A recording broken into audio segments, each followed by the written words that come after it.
we may only rule for a short time and then it's back to the spider. But as far as we know, the spider don't write poems.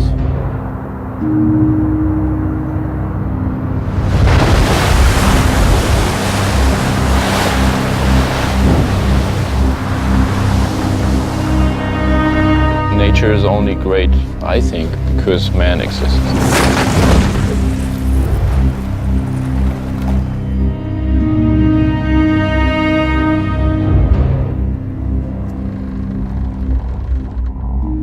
We are not forced to live by the forces of nature. And only because we left it behind, we can now come back and say, ah, look how beautiful it is.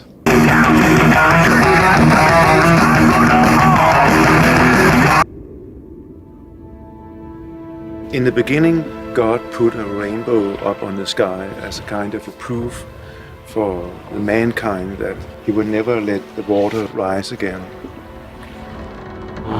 Kollapser. Wow!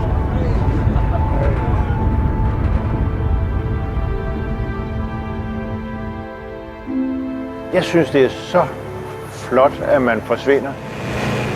Mennesket har jo været på banen i 2 millioner år. Og det er virkelig ingenting i forhold til, hvis du ser på andre dyr. Og hvis man så spørger, hvordan ser det ud for os om 2 millioner år? Har vi så lavet om på det hele, eller har vi ødelagt os selv, eller hvad?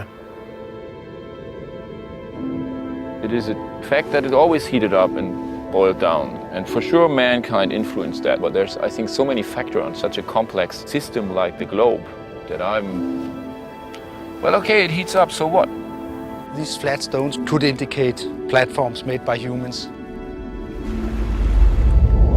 Det er den vildeste prøve, altså. Det er jo fuldstændig overraskende, at vi finder de her dyr i den type sediment. Det har man ikke gjort før.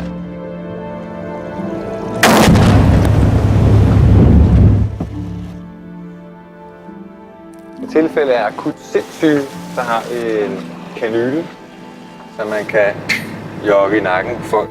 We are petty bourgeois anarchists. We don't follow orders. Give me the gun. Wow. You hit it. I failed. Jeg er på vagt til kl. 11, og så har jeg tænkt mig at gå ned i salongen og simpelthen skrive, hvad meningen er med livet. I still can't believe that there's nobody out there. I'm still looking for the stop sign. Woohoo! So this is the end of the world.